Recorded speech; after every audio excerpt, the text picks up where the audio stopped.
Welcome back, my loves, to another episode of Rewriting Romance, Modern Dating with Old School Wisdom. This is a space where we unpack modern dating, relationships, and culture through the lenses of faith, psychology, and feminine wisdom, exploring what true femininity and feminine strength looks like when it's rooted by Christ and not shaped by the world. Now, before we dive in and talking about what we're going to be discussing in today's episode, I wanted to step back and recap last episode as we continue in this theme of what is forming you. So, what we talked about last episode was on how modern culture has a lot to say about women, identity, freedom, empowerment, relationship, and purpose. And we challenge something that most people don't stop to question. Just because something sounds empowering, does that mean it actually leads into peace? We unpack feminism not just as a movement, but as a cultural force that has shaped how women think about marriage, motherhood, career, roles, and fulfillment. We walked through what culture says about feminism, the story we've been told about its history, the structural shift that changed family life, how female purpose and influence have been redirected, the difference between equality in value and sameness in role, and why modern empowerment often feels more like pressure than peace. And at its core, this conversation was on one big idea, and that's discernment. It's about asking, what is the fruit? Are we seeing stronger relationships, healthier families, more peace? Or are we seeing more confusion, more pressure, and more disconnect? Because not everything that promises freedom actually leads into that. And everything culture celebrates aligns with truth. So today we're taking the conversation one step further. Because if last episode was about understanding the impact feminism had on women and society, there's a question sitting underneath everything that we have been discussing.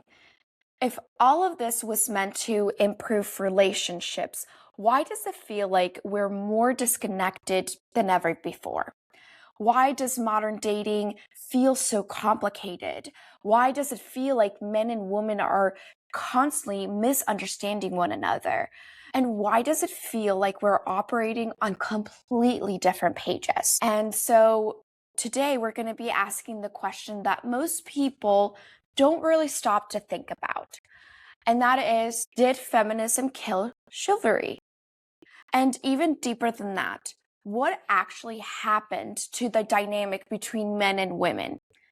Because in one hand, it feels like there has been progress, right?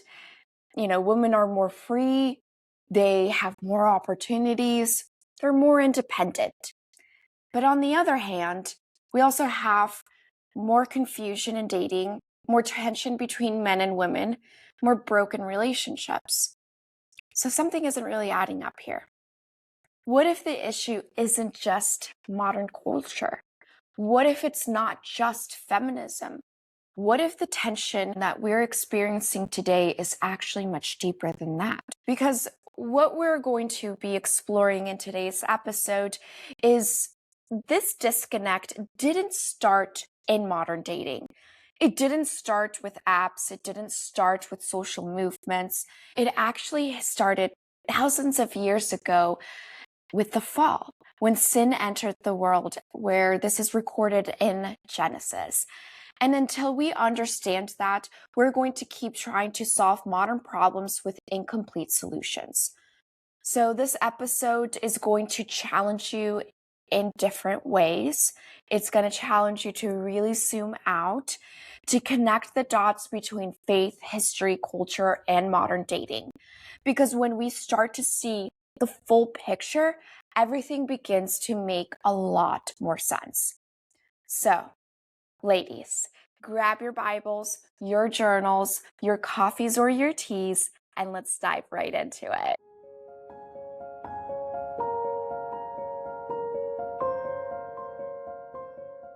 So, to understand where we are today, we have to go all the way back to the beginning. Because if we don't understand God's original design, we will be misinterpreting everything that we see in today's world. So in Genesis 1 and 2, we see creation of the cosmos. Everything God created had order, purpose, intention. And after each part of his creation, God calls it good. There was no confusion, no disorder, no dysfunction. Everything operated exactly as it was designed. Then we get to the creation of humanity.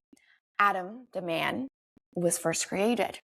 And with that, he was given responsibility. God placed him in the Garden of Eden and gave him a clear role to work it and keep it. Now, the word keep also means guarded, protected. So from the very beginning, we see that man was giving responsibility, stewardship, and accountability. And God gave Adam a direct command. You are free to eat from any tree in the garden, but you must not eat from the tree of the knowledge of good and evil. So Adam had freedom, provision, and clear boundaries. Then God says something important. It is not good for man to be alone. This is the first time in creation that something is described as not good. So God creates woman, not from the ground like Adam, but from his rib, which is significant because he did not create woman from Adam's head to rule over him, not from his feet to be beneath him, but from his side, to be close to him, to be equal in value, to be different in role, and designed to complement him. So she was created as a helper, not in the sense of being less, but in the sense of bringing what was missing. Because Adam on his own was not the complete picture of God's design for humanity. Together they reflected it. So in the beginning, we see partnership, we see alignment, we see mutual purpose, we see no tension, no competition, and no confusion. But then Genesis 3 happened. This is where everything changes. The serpent comes to Eve and does something subtle but powerful. He questions God's word. Did God really say? And in the moment we see the first shift, Eve engages, she responds, but she slightly distorts what God said. And then the serpent plant a deeper idea in her. You will be like God. In other words, you don't need to trust God's authority. You can define things on your own. And this is the root of sin. Not just disobedience, but self-elevation over God. Eve takes the fruit, but here's the critical thing. Where is Adam? Adam is supposed to be guarding and protecting the garden. And instead of stepping into responsibility that God gave him when Eve approached him to take a bite of the fruit, to guard and to lead and to uphold God's command, he actually stayed silent and then he participated. So we see two things here happen. Eve steps out of alignment and Adam abdicates responsibility. And this is the first breakdown of roles. Immediately after, everything changes. Their eyes are opened. They feel shame, they feel fear, they feel exposure, so they hide.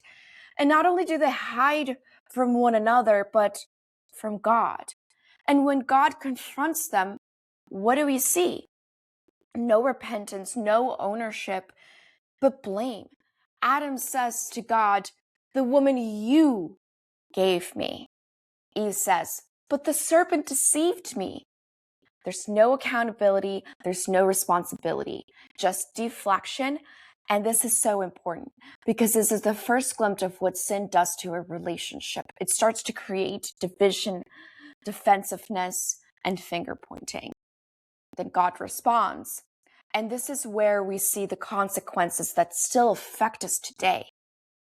So to the woman, he says, your desire will be for your husband and he will rule over you. Now, this is key. We did dive in a little bit into this on our last episode, but the word desired, which is teshuga, if I'm pronouncing that right, as we discussed earlier, is not just an emotional longing. It's more a reflect of desire to control. And paired with that, the man response becomes rule, dominance, and control. What once was partnership becomes a power struggle. And this is where everything comes together. Because what we're seeing today is the tension between men and women, the confusion in roles, the struggle for control, the resistance to leadership, and the breakdown in trust. This is not a now thing. This is the outworking of Genesis 3.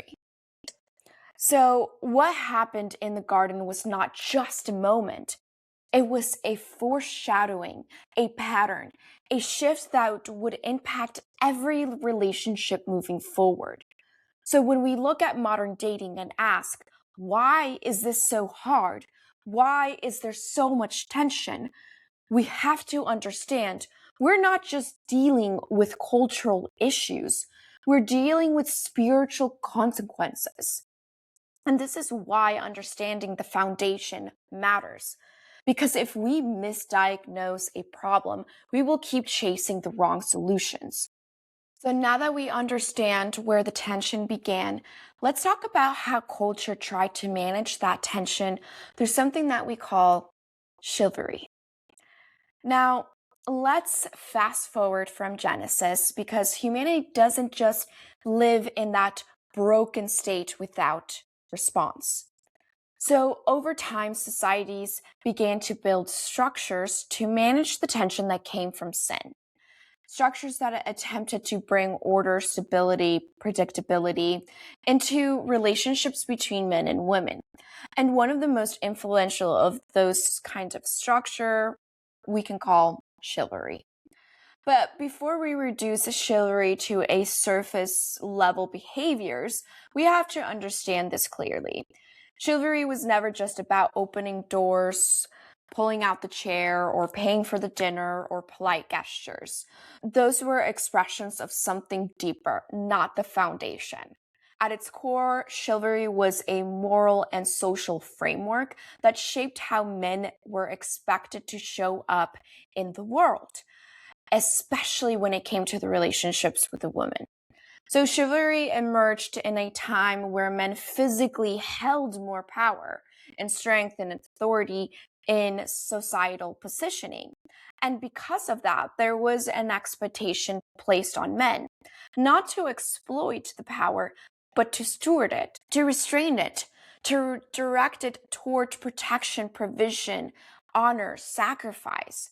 So chivalry was not about elevating women above men, or it wasn't about diminishing women either. It was about holding men accountable to how they used their strength and authority. In many ways, chivalry functioned like a code, a standard of behavior that said, if you are a man, this is how you need to lead, this is how you need to treat a woman, and this is how you carry responsibility. You don't need to take advantage. You don't need to abandon. You don't need to act selfishly. You step up, you protect, you provide, and you serve. And this is where it connects back to what we discussed in Genesis. Because after the fall, when sin entered the picture, power could now be abused, misused, or neglected. So chivalry developed a cultural response to that reality. It was an attempt to offset dominance, reduce harm, create order in a world where relationships were no longer naturally aligned. And this leads to the key distinction. Chivalry was not about building on equality. It was about building on responsibility. Because the structure to assume here is that men had a role to lead and to protect. And because of that, they were held on a much higher standard of behavior in how they treated women. But here's what's important to understand, and this is where the conversation starts to get even deeper. Chivalry came with an implicit agreement. If men were expected to lead, provide, and protect, then women were expected to receive respect and trust. There was relationship balance, not sameness, but complement. And that balance is what allowed chivalry to function. But even within that system, the effect of sin was still very much present, because not every man lived up to that standard. Some abused their power, some neglected their responsibilities, and some failed entirely. And when that happened, it creates real pain, real frustration, and real mistrust.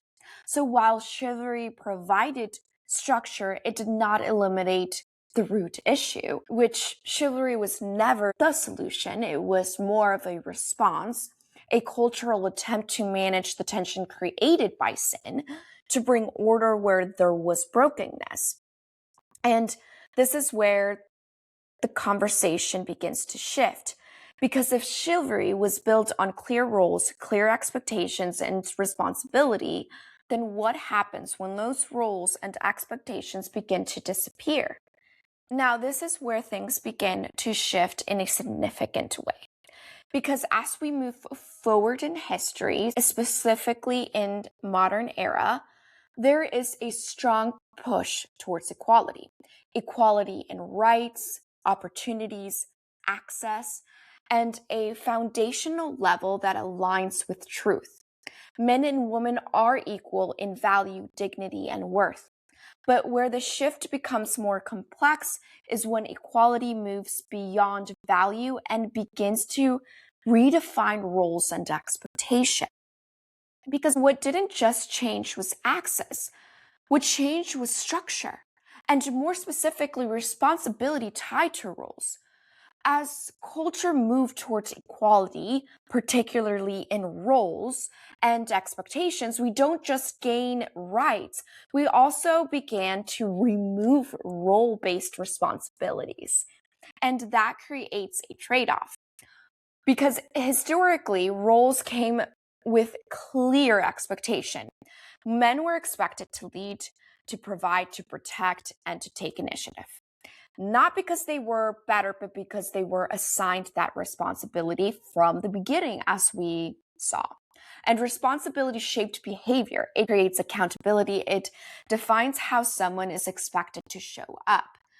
But when we shift into a framework where men and women are viewed as the same in function, those expectations begin to dissolve. And when expectations dissolve, so does that responsibility. So now instead of men feeling, I am responsible to leave, I am responsible to provide, and I am responsible to protect, you see the message becoming more now as, you can, but you don't have to. And over time, that changed the behavior because people tend to rise to the expectations or drift without them. At the same time, women are stepping into full independence, financial independence, emotional independence, and decision-making independence. And again, this is not about capability because trust me, yes, we are very much capable and we have been proving that. But the question is not just what we can do, it's what does this shift create relationally? Because if a woman no longer needs a man in the same way, then the dynamic starts to change. Because relationships were never designed around independence alone.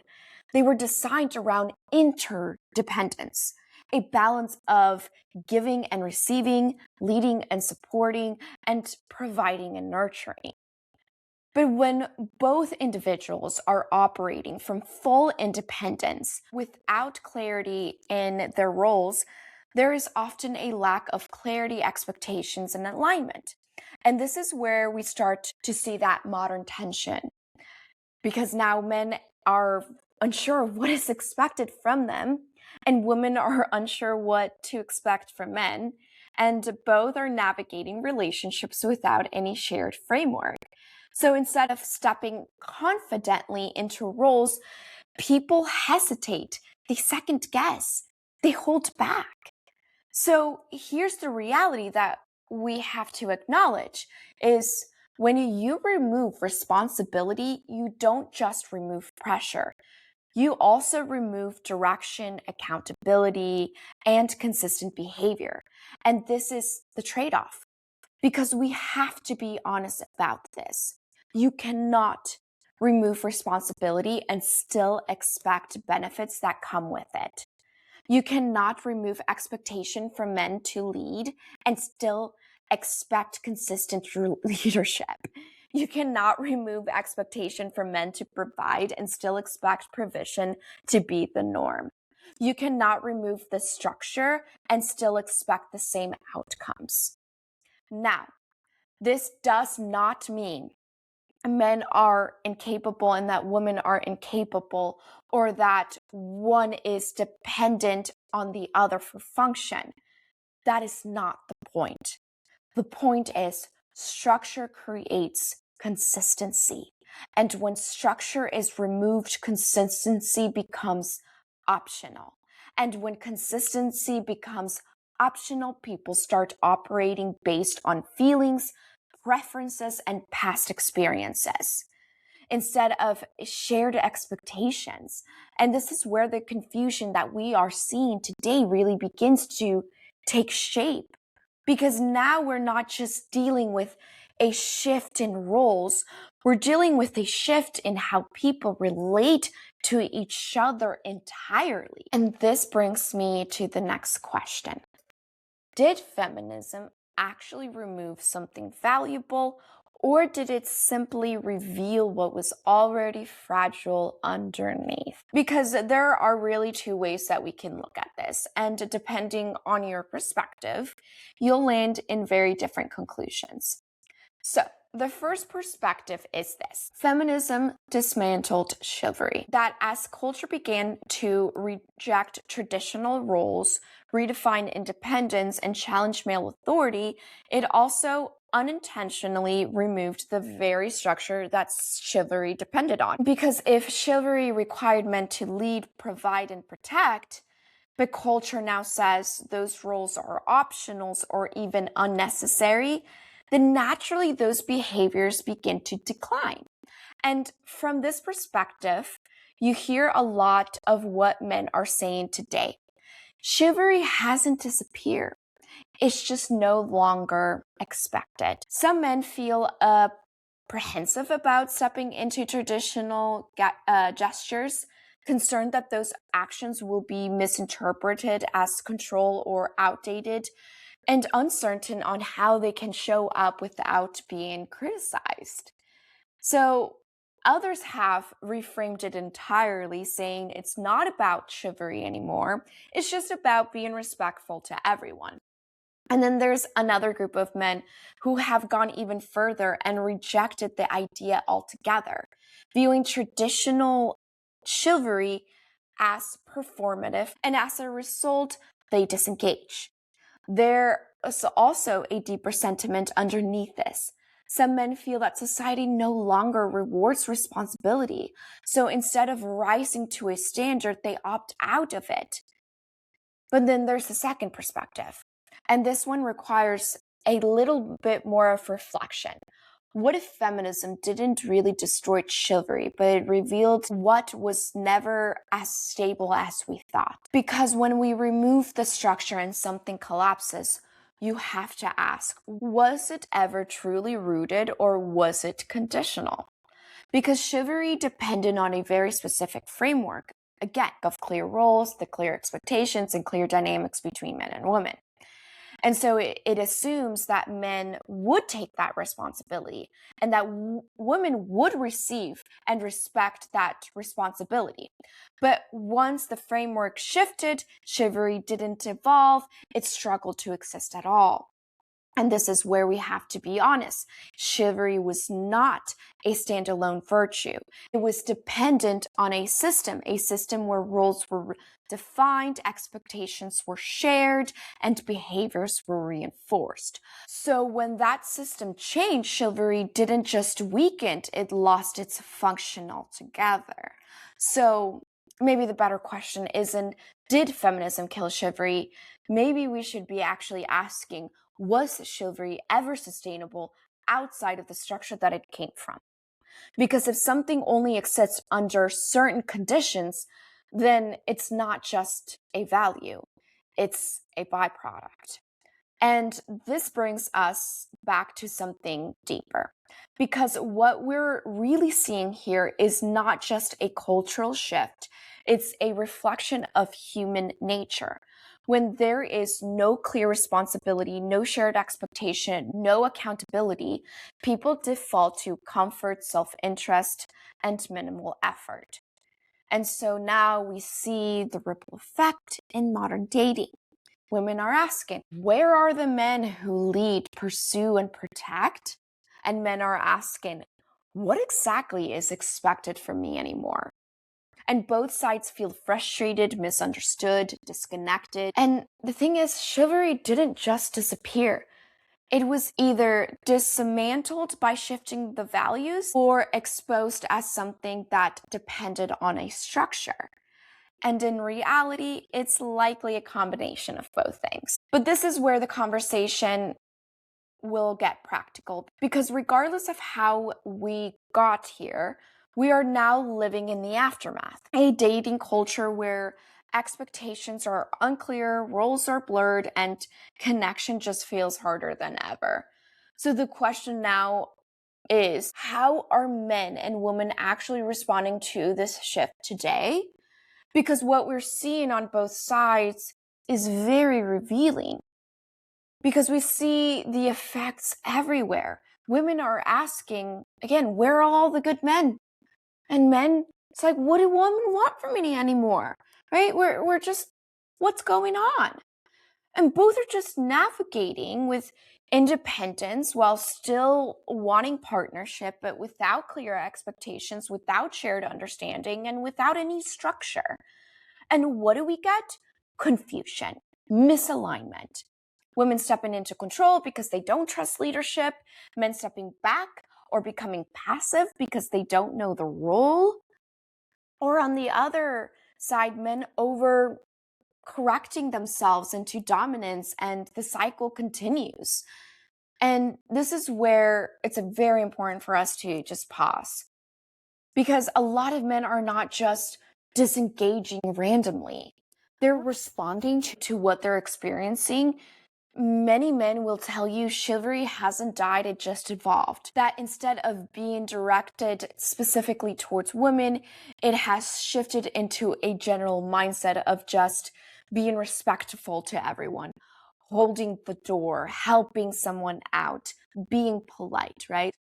And we already talked about these different views that men have. I just want to kind of dive in deeper on this. So a lot of these men that are being respectful to everyone and not just women, and just they're seeing the responsibility as just having basic human decency.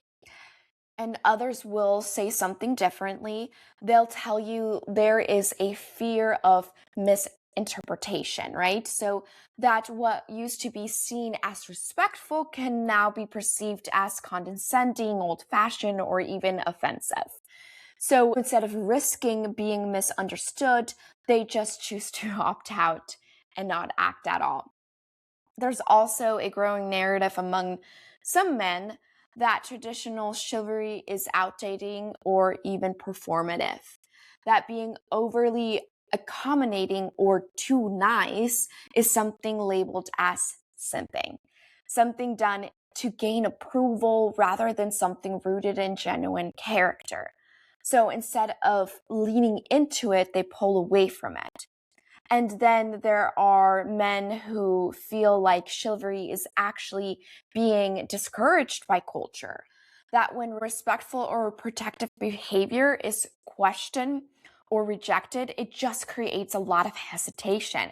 And over time, that hesitation turns into disengagement and a mindset of, why try if it's not wanted? And then there's another perspective, and an often a quieter one, but still present, that believes that something valuable has been lost, a desire to return to intentionality, respect, and responsibility, a version of masculinity that is grounded, steady, and protective. So when you look at all of this together, it's not just that chivalry disappeared, it's that the expectations around it became unclear. The meaning changed, the incentive changed, the response changed. And when there's no shared understanding, people default to self-protection, not contribution. And when you look at it through the lenses of Genesis, it makes even more sense, because what we're seeing is not just a cultural shift. It's a continuation of control versus trust, dominance versus resistance, and confusion versus clarity. It's the same tension, just playing out differently. So now this is where everything comes into a focus, because if we're not careful, we will be misdiagnosing the problem. And when you misdiagnose the problem, you will always pursue the wrong solution. The real issue is not the system, is not the roles or the structure. The real issue here is sin. Because sin doesn't just affect behavior, it distorts everything. It distorts leadership, it distorts trust, it distorts identity, it distorts desire, it distorts communication, and it distorts intention. So what was originally designed for order, peace, and alignment becomes tension, confusion, and conflict. Because when sin enters the picture, leadership can become control, authority can become abuse, and strength can become dominance. On the other side of things, trust can become fear, support can become resistance, and vulnerability can become self-protection. So now both sides are reacting, not from design, but from distortion. And when people experience that kind of brokenness, their natural conclusion is the structure must be the problem. If leadership leads to control, then remove leadership. If roles create imbalance, then remove roles. If dependence creates risk, then remove dependence. And at first glance, this feels logical because people are trying to avoid pain, right? But here's the problem with that approach. Removing structure does not remove sin. It just removes the framework that was meant to guide behavior, create accountability, and provide clarity. So instead of fixing that issue, we actually remove the guardrails. And when you remove structure in a world still affected by sin, you do not get freedom. You get more confusion, you get more instability, and you get more inconsistency. Because now there is no shared standard, no clear expectation, and no defined direction. So, what fills this gap? Personal interpretation. People begin to define relationships based on feelings, preferences, past experiences, wounds, cultural messages, instead of truth and principles or design. And this is why modern dating feels so unpredictable, because now you have two people come into a relationship with different definitions, with different expectations, with different standards, and no shared framework to align them. So the issue was never structure created the problem. The issue was that sin corrupted what was good. And instead of restoring what was corrupted, culture tried to replace it. But replacement is not the same as restoration. Because when you replace something God designed with something self-defined, you may remove a certain pressure, but you also remove clarity, purpose, and alignment. And this is where scripture points us back not to reinvention, but to renewal. Because the solution was never create a new system. The solution is transform the heart. Because when the heart is transformed, leadership becomes service, strength becomes protection, love becomes sacrificial. And on the other side, trust becomes possible again, respect becomes natural, and partnership becomes healthy. So here's the truth we have to anchor in. You cannot solve spiritual problems with a structural change alone, because sin will show up in whatever structure exists. And this is why everything we've talked about, feminism, chivalry, roles, structure, all points back to one deeper question. Not just how we should date, but who is forming us?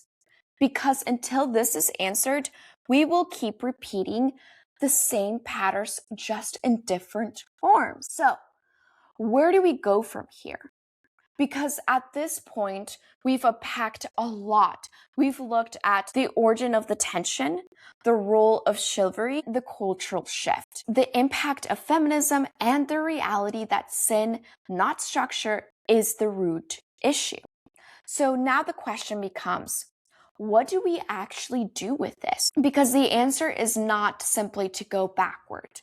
We're not called to recreate past eras, because even those systems were still affected by sin, and we never have gotten it right, as we have seen it time and time again in history, and well, the history we also should be looking at, which is the Bible. So the answer is also not blindly following culture forward, right? Because culture is constantly shifting, it's constantly redefining itself, and often is very much disconnected from the truth. So it's not backwards and it's not forward. Then what is it?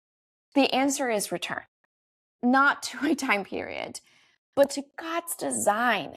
Because God's design was never about oppression, limitation, or restriction. It was about order, function, flourishing.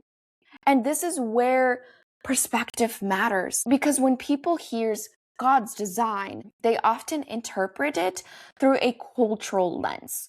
They assume it means control, it means hierarchy, and loss of freedom. But that is not the intention. God's design is not about power over, it's about alignment under Him. When men are aligned with God, leadership looks very different. It is not control, it is not ego or dominance. It becomes humility, it becomes responsibility, it becomes sacrifice. A man aligned with God doesn't ask, what can I get? He asks, what am I responsible for? He leads with integrity, consistency, and accountability. He protects not just physically, but emotionally and spiritually. He provides not just financially, but through stability and presence. And when women are aligned with God, strength also looks very different. It's not competition, it's not control or self-protection. It becomes wisdom, discernment, purpose. A woman aligned with God doesn't operate from fear or comparison. She operates from security in her identity, clarity in her value, confidence in her role. She brings peace, she brings support, she brings insight, she brings depth. Not because she is lesser, but because she's essential to the design. And this is where everything begins to shift, because when both men, women are aligned with God, the dynamic changes. So instead of competing for control, we see complement and function. Instead of questioning each other's side, we see clarity in each person's contribution. Instead of seeing tension and resistance, we see partnership and alignment. Because the key difference is this: both are no longer trying to define the relationship on their own. They are submitted to something greater than themselves. And that changes everything because now the standard is not personal preference. The standard is not cultural needs. The standard is just truth. And this isn't just theoretical. This is practical. It looks like being intentional about how you date, not just asking, do I like them? But asking, are we aligned in values and direction? It looks like men stepping back into responsibility regardless of what culture says. Women stepping into discernment without fear or pressure. It looks like choosing clarity over confusion, purpose over emotion, and alignment over convenience. Because rebuilding doesn't happen overnight, and it doesn't happen by waiting for culture to change. It happens in an individual first.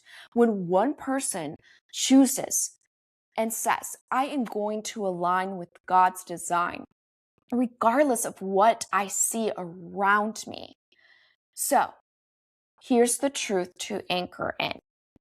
Healthy relationships are not built by perfect people. They are built by aligned people. People who are both submitted to God's design and committed to actually living it out.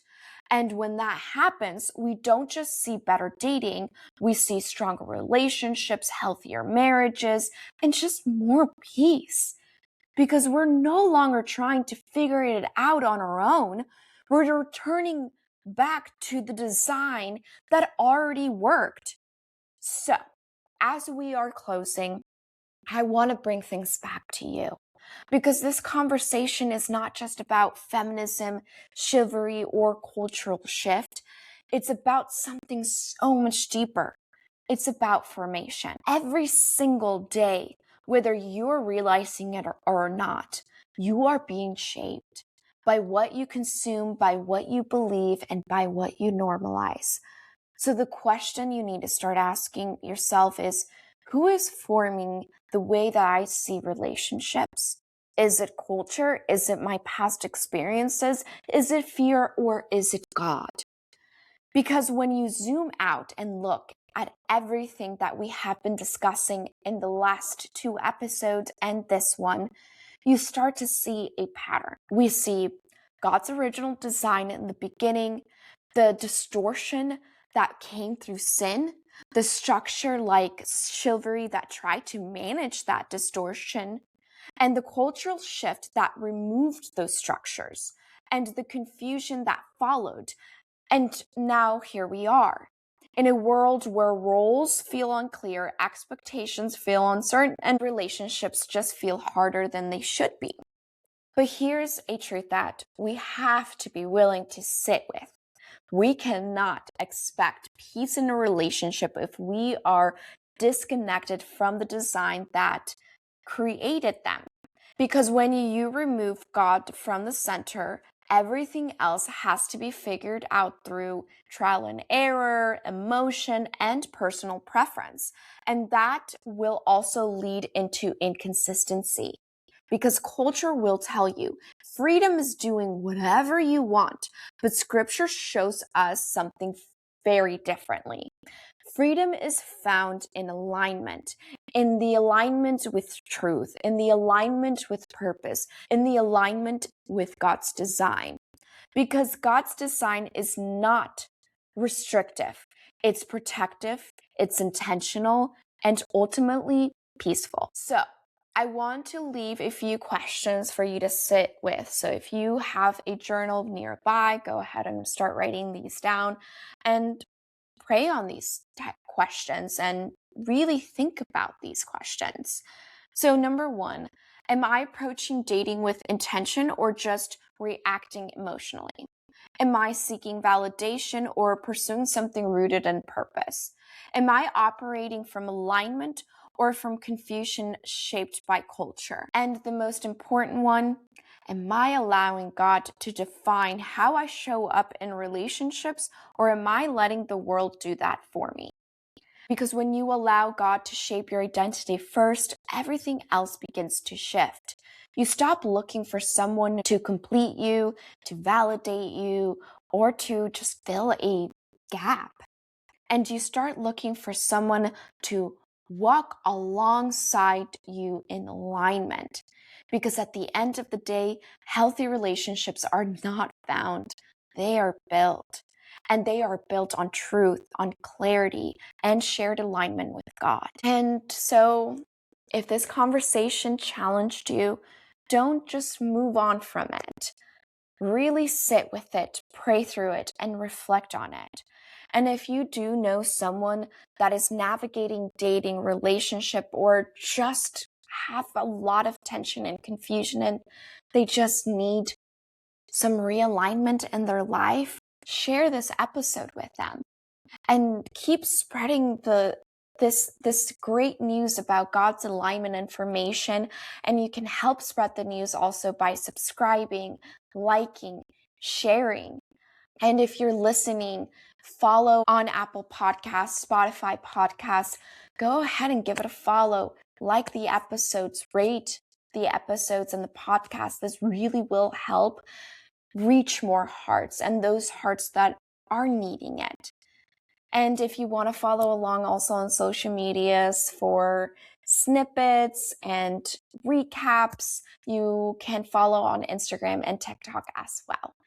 And if you have any questions or need any type of advice, you can message me through my social, through YouTube, and then I will put a link on the description here, a link page, and a way to also contact me. So, as always, ladies, until next time, stay grounded in faith, rooted in grace, and as always, keep becoming the woman that God has created you to be.